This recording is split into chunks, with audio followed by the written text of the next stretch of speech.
Non-Stop Rock Talk with Tyson Bryden. Welcome to Non-Stop Rock Talk. This is your host, Tyson Bryden. Today, I'm very happy to welcome Dave Wanless and Dan Fila of Canadian hard rock band Sven Gali. Welcome, guys. How are you doing? Very good, sir. Thank you so much for having us. No problem. Appreciate it. Thank you. Now, guys, it's been a few years since you reformed. It was, 2018, I believe? More or less, since, right. Okay. It's nice to see you guys releasing new music. Upon listening to the new tracks on the 3 EP, which was released last June, I believe, on RFL Records. And I'll give a shout out to Doug Franklin, who set this interview up. Hey, Doug. The band is heavier than ever, and it's really a very modern take, I think, for you guys. Having not put out music in 25 years, what was your mindset going into the studio with this material? Well, I got to be honest. Going in, I kind of had a feeling it was going to be heavier, bringing Dan into the band and Sean. But I didn't know what to expect because it's been a while. Yeah. So it was kind of nice when we got together. It truly was kind of like riding a bike in some ways.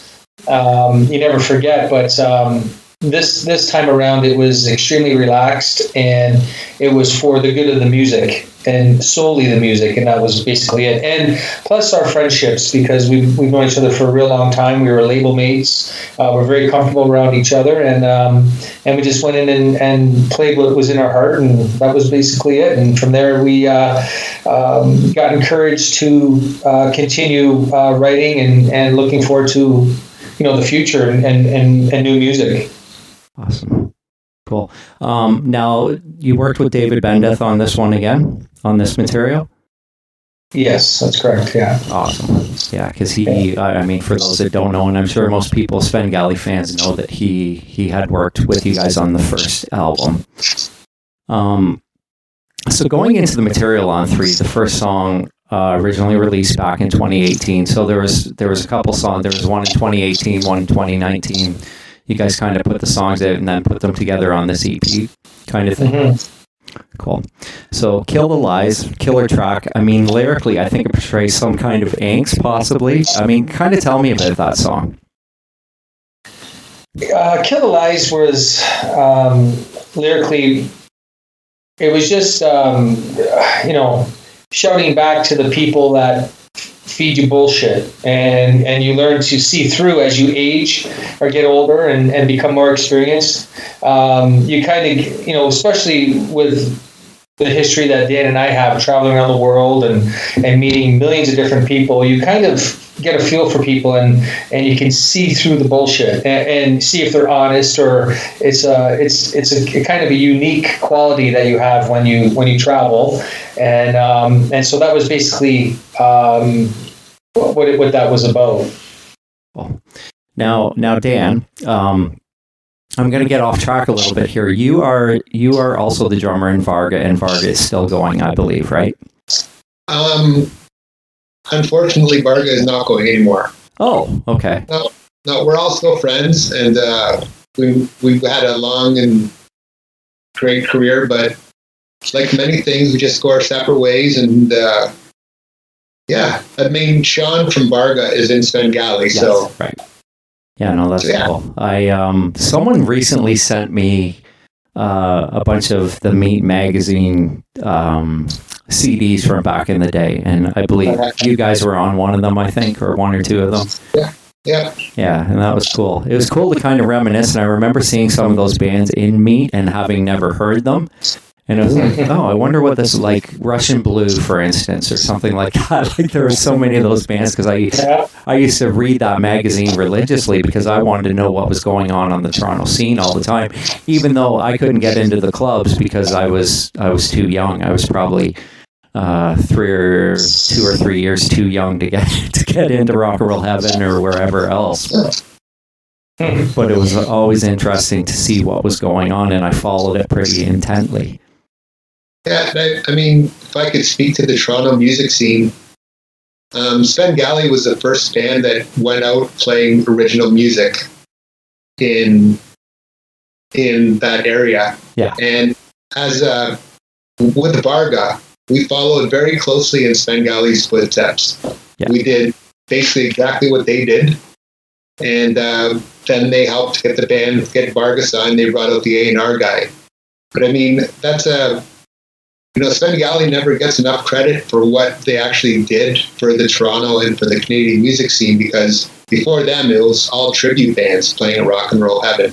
Right. And, I used to go see Dave and the boys play there, and they would sell the club out for 3 nights in a row as an all-original band. It was unheard of. That's amazing. So Dave, did you guys play, like, you did Rock and Roll Heaven? Did you play, like, Larry's Hideaway as well, the Gasworks, all those? Yeah, all those. We played. I think we only played the Gasworks like 2 times, but we were like we played because we never really stayed in an area for that long. We were always on the road, going back and forth across Canada. But when we came home, it was I remember Hot Rocks in Brampton. Yeah. I remember, Rock and Roll Heaven, of course, was the mainstay. Yeah. And Nags Head North, all those clubs, and there was, like even bands like, Coney Hatch, Uncle Sam's in Niagara Falls. Oh, yeah, I remember. Nazareth played there, like Pat Travers, Santers, just so many bands that went, Kim Mitchell, there's so many bands that went through Uncle Sam's. And that's how I kind of got into music, because my good friend, his father owned the club. Oh. And so we were hired at 13 years old to load in for the bands. So we would leave school and run over to the Uncle Sam's and wait for the truck to pull up, and excited just to push Andy Kern's bass amp up on stage. And then it was good times. And then his dad let us sneak into the beer cooler to have a couple beers after we were done. That's like, man, that's so cool. Yeah, and I mean, Sven Gali and Varg, you guys are both kind of from Hamilton area, right? I believe. Correct. Yeah. So, and I mean, back in those days, like thinking late '80s, early '90s. I mean, 97.7 was the radio station was such a that was the station I listened to, because I think they rocked a little bit more than Q107 did. They were a little bit more in tune to what was new and what was going on, which I always thought was cool. So I kind of gravitated towards that station. And you guys being from that area, I mean, I'm sure were they helpful at all? Well, we entered their first contest, Battle of the Band contest, if you will, and we won that contest, and so it helped us, get a little bit of a little bit more than a bar band profile. Yeah. And from there, we just moved on, and we traveled across Canada one more time. And then when we got home, we decided to pack everything up, play one show at Uncle Sam's, and then take a one-way ticket to Los Angeles and get dropped off in front of a bar to play a gig. Really? To this day, I just can't believe we did that. That's amazing. The mission was get the gear out of the tour bus, and then find somewhere to live. Wow. How long did you end up staying there? It's funny because we stayed there. We played all the rooms from Sunset Strip. We played all the rooms on Sunset Strip, and then we played Florentine Gardens one night. And that's the next day we got a call from Canada that BMG would like to sign us. So it was get home. Wow! And back you came. And back we came, and I always think that sometimes you have to leave the area that you're in to reach your goals, because sometimes you can become complacent, or it's just those guys again. You know what I mean? Yeah. But when you leave, it just sets up a whole different feeling for the band and for new fans, and there's just a different energy that happens. So that's cool. I mean, I remember when the first album came out. And I was in high school at the time, and we were all talking about that album. We were just and it was awesome. And then there was the guy. There were certain guys that liked ballads too. So Love Don't Live Here Anymore. They're like, oh, you got to hear this song, and I'm like, yeah, but you got to hear the heavy ones too, because these ones are awesome. Yeah. That was It was cool. You know, it was funny because we didn't really feel that we had big strides in Toronto because that's where we were from. Because when we went out east, it was like a totally different monster, and when we went out west, it was a totally different monster. But it hit home when we came home from. I think we came home from England, and we played Canada's Wonderland. Cool. And it was packed, like sold out, packed. And we just walked on stage, and right from the first chord, the place was just nuts through the whole show. And it was I think I remember that moment, kind of looking at the guys on stage, going, I think they like us. That's amazing. That would be awesome. And it's funny that you mentioned Canada's Wonderland, because I don't think they've had a concert there in 20 years. I think after I got finished that night, they weren't allowed to anymore. I had cops waiting for me at the side of the stage because I just lost where I was, and I forgot it was an all-ages show, and I was handing out beers into the crowd and body surfing and swearing like a trucker, and then at the end of the show, I grabbed my mic stand and I threw it over my shoulder and smashed it on the stage, but the bell of the mic stand went whistling off into the crowd and hit some young man in the head. Oh, then there was cops at the side of the stage, and I remember our one of our roadies was going, "Come this way after the show behind the drums," and I ran as soon as the show was done. The lights went down. I ran behind the drums, going, "What's going on?" He goes, "You gotta get out of here. You're getting arrested." So my girlfriend, who's my wife now.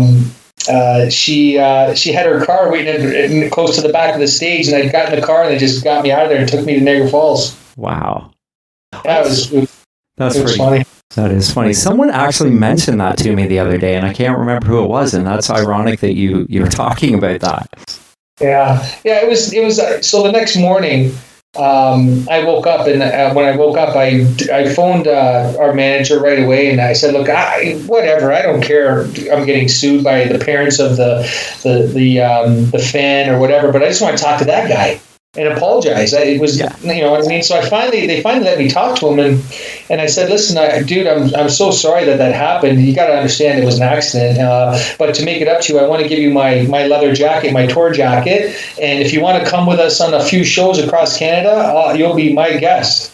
Wow, that's pretty cool. And I remember he was going, "Are you serious?" And then the phone, I could tell it was by phone that time. The phone got snatched away from him.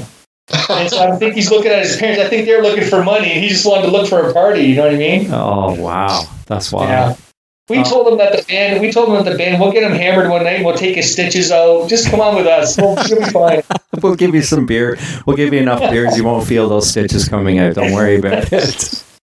That's funny. It's good. It was a couple years ago. A buddy of mine had one of the cassette demos that you guys had done back in the day, and so he throws it on, and the first song comes on, and I think it might have been Under the Influence, but it was different. Mm-hmm. Did you guys, when you guys went into the studio, was there a lot of things changed from what was on those demos? Because I heard different parts of different songs, and it was really cool. Yeah, we smashed together a bunch of stuff, but the way Under the Influence was a song called "Don't Call It Love." And so it was sort of the same groove, sorta. But I remember we were trying to work that song, and when we got to the chorus, it just wasn't doing it for anybody, right? Yeah. So we finished jamming with David Wanless about, it's got to be 1:00 in the morning. And I remember having a family function the next day, so I said, "Listen, I'm just going to bolt back home." And I was driving down the highway, and this song was in my head, and I was playing it on my cassette, just a live recording. And I remember vividly coming down the Burlington Skyway, and when that song was going, and when we got to the chorus, I sang the chorus to Under the Influence. Oh, no way. And I got to the bottom, and I just felt weird. Like I felt, oh, okay, I think I got something here. And when I got to the bottom, I called D, and I sang it to D as I was driving. And the next day I drove back up to Toronto, and then the groove changed. He made it super heavy, and Under the Influence was born. Yeah, that's a killer. So that's how. And I always remember coming across the Burlington Skyway and thanking the Skyway for helping me with the influence. I mean, I'm sure when you guys play that live, still to this day, people just go bananas for it, just go crazy for it. They still love that song, I bet. This is just a great riff, right? Yeah, it's a great live song. It always wakes you up. Yeah, it's a good one. And it's funny too. I was listening to the EP as I was researching for our interview, and I went on YouTube and I looked up "Hurt," and there's a live video from Whistler, BC, of it being performed. Was it on Much? Yes. So yeah, much. I was Snow Job '93. Snow Job, yeah, it sounded great, and I was like, why was this not recorded back then? And I'm like, this is such a killer song. And then I listened. So I had watched that first, and then listened to the song again, and I was like, it still sounds amazing. It still sounds fresh, and the vocal sounds amazing. So why did you guys just always love that song and wanted to rehash it? Well, Hurt. So when we wrote Hurt on the road during the Sven Gali's first tour on our first record, we were writing on the road, and that song popped out in England, and so we used to warm up to that song for our warm up. We used to play Hurt, and never thought nothing of it. I personally never thought it was that great. I just thought it was a song that needed a lot of work. And then when we came home, we went to Seattle to do our second record, and I think it was because it got put to the side or shelved temporarily, because I think that's when we were kind of going through that grunge. Yeah. Where do we go? Like, what's going on? Like, what I mean? Everything has been wiped out from under you in the way music changed. And it was, we felt that it was probably it was uncool to be a rock band during that time, So it was a weird time. It was a challenging time, but so we just left that one to the side, and people thought, oh, you tried to go the grunge or whatever what they thought of In Wire, but In Wire was an album that we were just exploring music for ourselves. So we never ever did it for anybody else. Right. And we were exploring our musical, taste, and In Wire was born. So after that, I think, I don't know if it was Dan, maybe it was you, Dan, that thought Hurt was a song that we should revive. And since then, we've got a couple of new songs coming from back in the day, cool. Out soon, and then another new one that we're working on right now that I think is probably one of the best songs that we've ever. That we'll ever put out. It's a great song. It's coming out hopefully the end of the summer. That's awesome. Yeah. So you guys have been working on music during COVID then? Obviously. Yeah, everybody has their gig, but Dan's the driving force behind us, making sure that all the I's are dotted and T's are crossed, and we move forward. And somebody has to have that role in the band, and we've been fortunate that he pulled this all together, because if Dan didn't make the call that day and say, "Come on over and jam," none of this would be happening.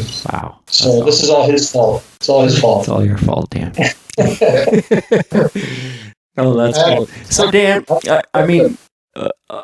sorry, did I cut you off? I apologize. I actually tricked them into letting me join their band. I was going to ask you that. I mean, Sven Gali's kind of had a door of drummers over the years. All of which were great drummers in their own right. Great from Steve McGregor, who had his unique style, and Rob McEachran's a friend and a great drummer, and Greg Gerson, yeah, and Dave, Mike? Oh, Mike, Mike. Mike, Mike. Mike. So, I mean, and learning, like, I was playing along with In Wire a lot. I really loved the record, and I just was blown away by that. And Mike Ferguson. Ferguson, man, that guy's incredible. Sorry, Mike Ferguson. Yeah. So anyway, I was at my fiance's house, and I said to her, I really want to be in this band. I've always wanted to be in the band. I saw them play in '89, and I said, you know what? I want to be their drummer. And just our paths went different ways. So when I actually invited them to come over and jam, I'd been playing their songs for 2 years. Wow. And just, dissecting them and, learning the styles of Greg Gerson and Mike Ferguson. Mike Ferguson, thanks. Yeah.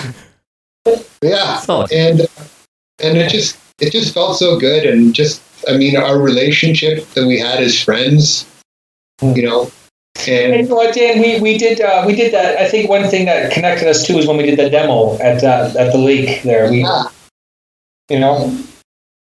can tell them about that. Yeah, there's one of the coolest experiences. We went up to Stony Lake for a weekend, and I believe we demoed 10 songs, just like ridiculous amounts of writing, and we stayed in Wicked Barn. Mm-hmm.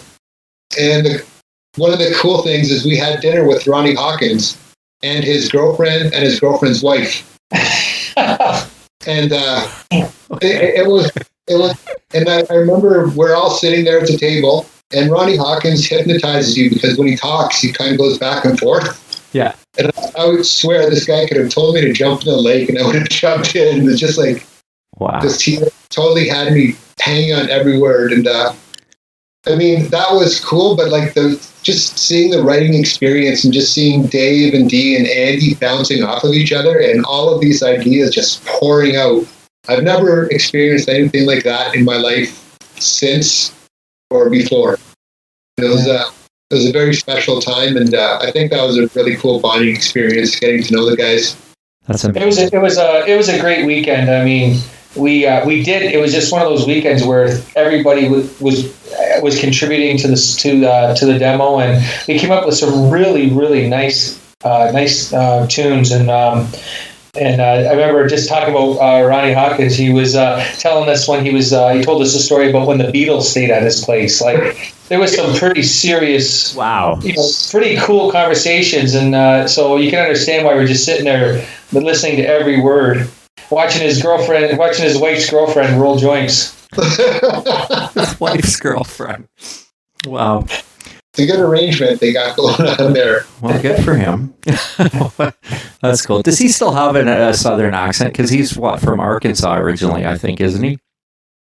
I know he's down south, but I think he's living at his cottage still now in Peterborough. But it was just I think originally he was like years ago when he came up here. He was, I think, from Arkansas or something like that. But I think he's lived here forever, right? Yeah, I'm pretty sure. Yeah. As far as I know, it was just a one-time experience that night. It just everything happened to get together for dinner. That's pretty cool. Now, now the song "Now." Yes. The first verse kind of reminds me of Korn for some reason, and then in the second verse, Dave, you sound more vocally of what you kind of did on the first album. So I really love that, how you kind of brought that dynamic. It's really cool, and then it goes to the chorus. Sorry, it's catchy. I'm kind of curious about where you guys are drawing your influences from now. Like, do you guys listen to a lot of different music? Or you just kind of get in a room and this is what it sounds like? I think that, I listen to everything. Like my kids listen to hip hop like crazy, and I do the same thing. But I think that in writing now, it's weird. Like, we'll pull out stuff from a lifetime of listening to music. So you could add some stuff that we can feel fresh right now, but then all of a sudden, to me, there's some Deep Purple sneaks in. That's cool. Keyboards, you know what I mean? Yeah. So it's a lifetime of listening to music that brings you to that song, and it's and I don't know how it happens. To tell you the truth, it just happens. Yeah. There's nothing. It's not like we're not trying to just we're not trying to mold something to sell something. We're just creating some stuff now. We don't worry about. Because back in the day, it was kind of like, I remember when Sven Gali came out and they were like, oh, they're kind of like, they compared you guys to Skid Row, I think was one of the comparisons, right? And it's like, you're already pigeonholing a band into, because that's the way people did. They always do things, but back then they really did it. I think maybe it was a record company thing to try and sell, or, just, it was kind of a weird thing. And you mentioned In Wire and coming out with In Wire, and it was so different that people, because they already had you guys termed as one thing, and then you come out with In Wire doing what you guys want to do, and people are like, oh, I don't know if I like that. Yeah. It's exactly like, people forget that, and I understand. I understand there's a comparison to Skid Row. I get it. I think that they're very talented, and Sebastian in his own right is a superstar. But Sven Gali was together long before Skid Row. Yeah. I mean, Sven Gali was touring Canada, and we used to cross paths with Sebastian when he was in Kid Wicked. Yeah. Back in the day. He was just a teenager then, right? Yeah, back in the day. So we were doing all that stuff way before. We were not influenced by anybody. It's just, people always say to me, and people in the record industry have told me that, unfortunately for us and the way things transpired, if we were 2 years earlier, the release of our first record, it would have been a much different picture. Yeah. I never thought it sounded like Skid Row, to be honest with you. Yeah. I never got that from it. I just thought Sven Gali's a cool band. I was like, this is a cool band, and this to me sounds fresh, and it sounds, because you guys were heavy. There was melody in the vocal. The vocals were great. You guys were heavy. I think the only comparison maybe was like when Slave to the Grind came out, and it was heavy. But other than that, I never got anything like that from it. Yeah, and neither did I. Like I as a singer being compared to him, it was kind of weird. But I think I understood the look and the hair back then and that type of it. But other than that, I think we're very different. Yeah, I totally. It is what it is. It is what it is, exactly. Now, I wanted to ask about the intro to Under the Influence. Who is that? I'm sure it's in the CD, and I haven't looked it up in years. But I always thought that was like the coolest thing. If that song comes on, and you hear that whole bit, and you're like, "What the hell is this?" Well, you know what, Dan, you got to help me with his name because I forget. But Phil. So Phil is a voice guy, and he copied the voice of Sven Gali from the movie. Right, so he did that, and what's really odd about the whole thing, it kind of gave me chills when it happened, is 20 some odd years later, we fly to New York City to do Kill the Lies with David, and then Phil shows up in New York, and he's the voice in Kill the Lies also. That's cool. Oh, wow. The midsection, you hear that voice in there? Yeah, that's Phil. So cool, man. And Phil is reading a poem that Dee wrote before he passed. Oh, really?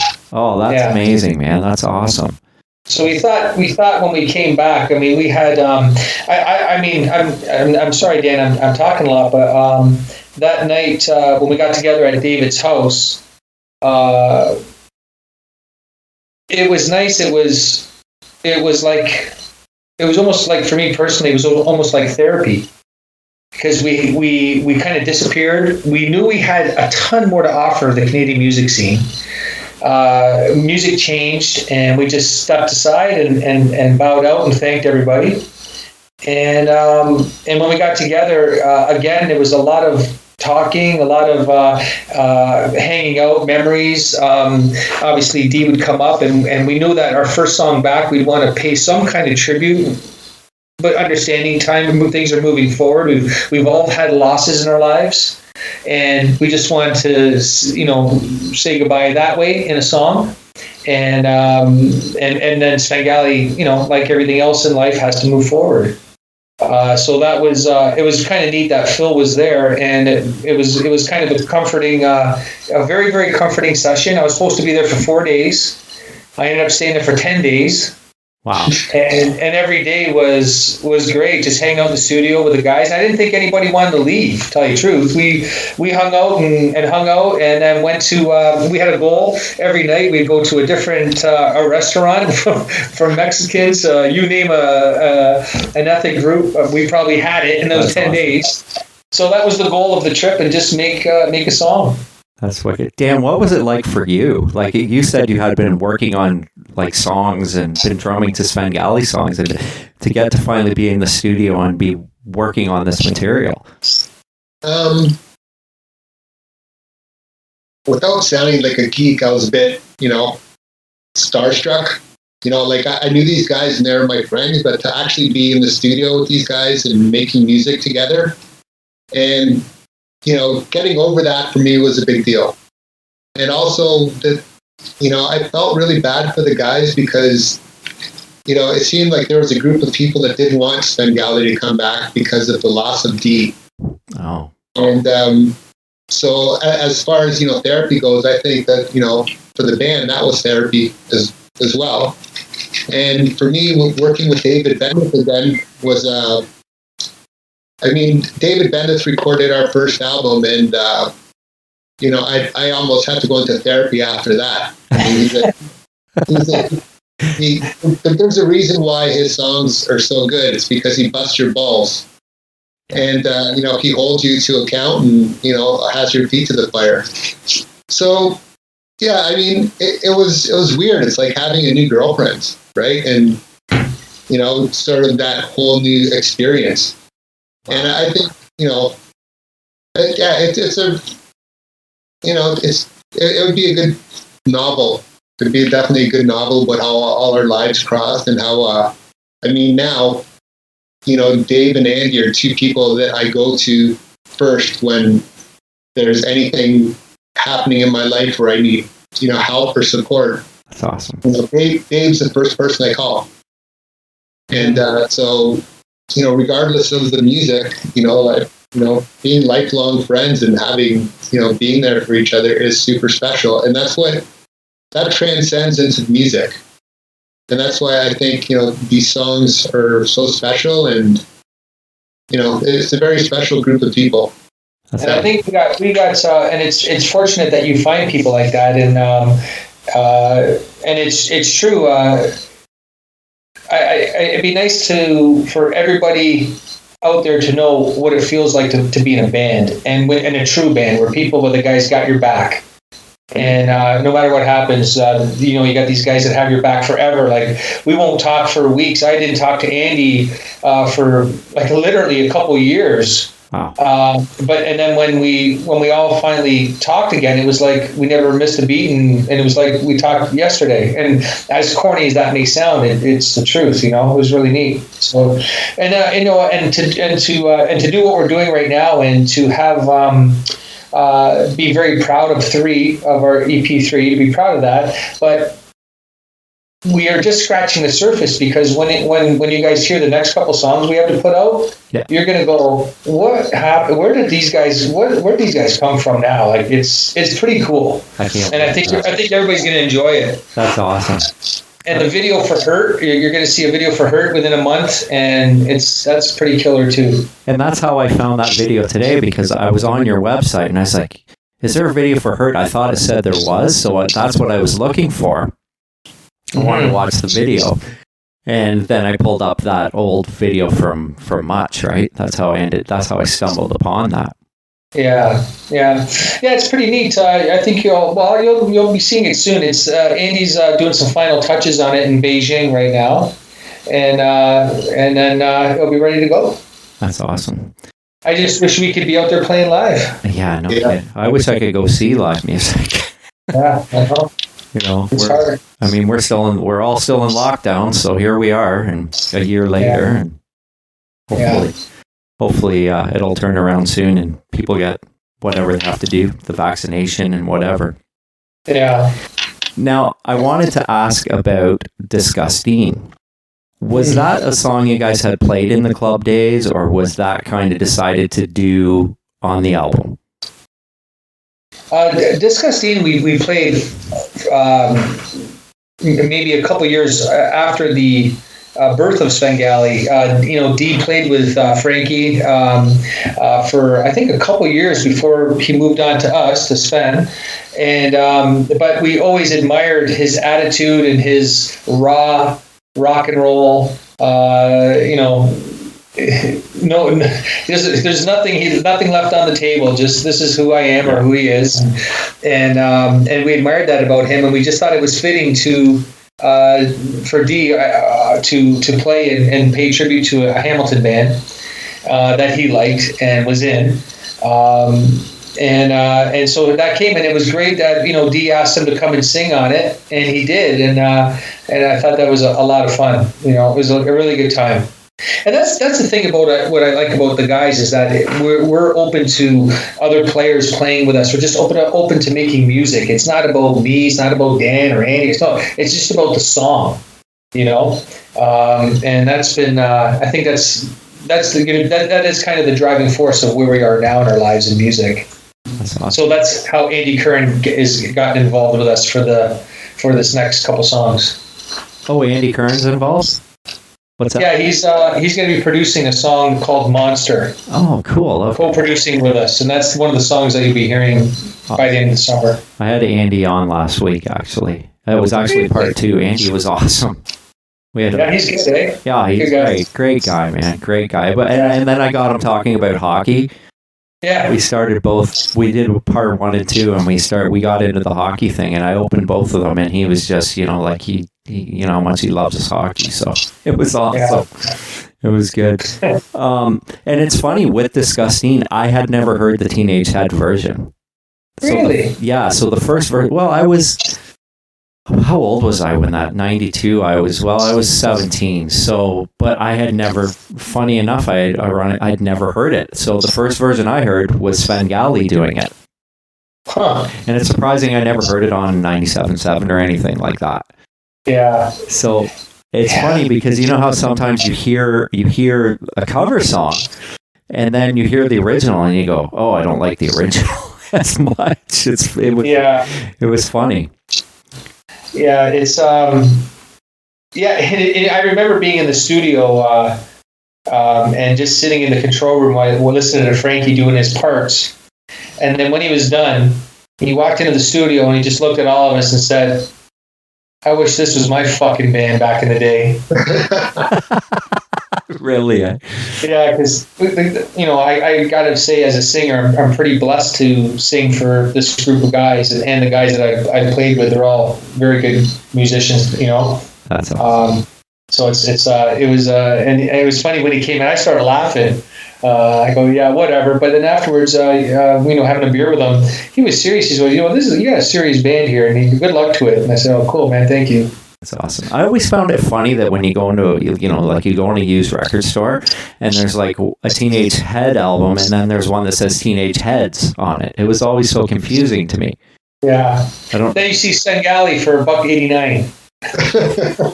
I haven't bought a CD in a long time. I'm back on the vinyl again, so. Yeah, that's the way, eh? Yeah, it is. No, it's cool. So who did the cover design of 3?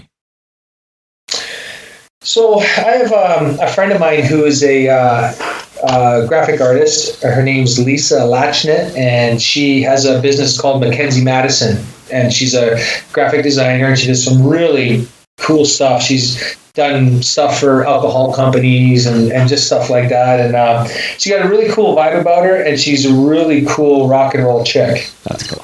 And so she was kind of putting it all together, but where the actual artwork came from is Andy has a friend in Taiwan. Was it Taiwan or it was? I'm sorry. Thailand. Yeah, he's a tattoo artist. Oh. So I just got the album cover right here. Oh, that looks awesome, Dave. Yeah, so I just got that, and and that's so we use that guy because our logo from Sven Gali back in the day on our jackets was a tattoo artist designed it named Buddha from Calgary. And so I don't know. We just had this thing about using tattoo artists. We thought it was a common thread. That's cool. It's a great cover, though. It looks amazing. Yeah, I like it too. Yeah, it's really cool. And you know what? The cool thing about it is we didn't have to try hard. You know, it was like it just showed up. It was just okay. Well, yeah, let's just use that. It's great. We're like, whereas the first record, to this day, we're all looking at each other going, "Who the fuck is that guy?" Oh, really? Yeah, we hated it. Really? Did the label, was that the label's decision then, or? Yeah, they hired some guy to do it, and he came in, and that's what he came up with, and we all looked at each other saying, "Okay, whatever, let's go find a bar." Yeah, exactly. Well, there's not much we can do about that, right? Yeah. That's cool. So, before I let you guys go, and I want to thank you so much for your time. It was truly a pleasure. Let's promote the EP a little bit and let people know where they can find it, for one. Daniel? I'm just about to pass over to you. You can get it at rfl.com, and we have a store at RFL. And if you're living in Canada, we have a store on the Merch in Motion page. That's cool. Yeah. So, and you can access both of those things at svengali.com, okay. Our website.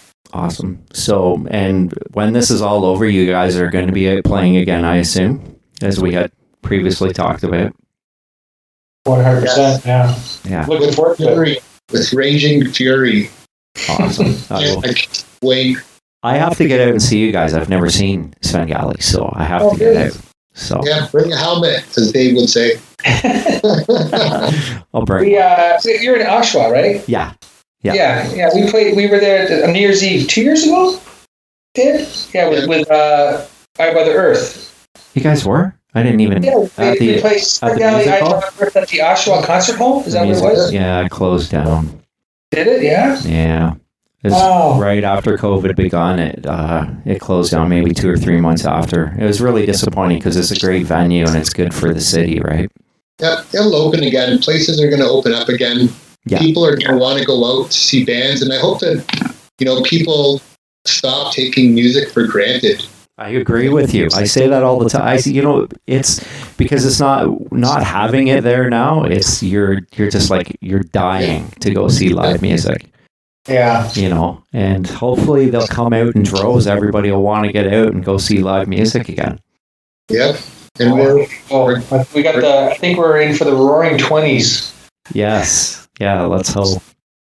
Well, guys, I want to thank you, and I wish you the best of luck. And hopefully I will see you sometime in the future, and I'll come and say hello and whatnot. Of course. So. Of course. Okay. Amazing. Okay, guys. Thank you very much. Appreciate it. No problem. Thank you. Take care. Bye-bye. Take care. Bye.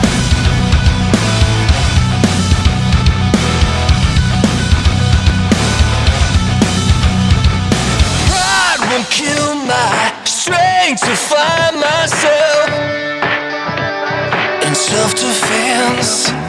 Tear these paper walls around you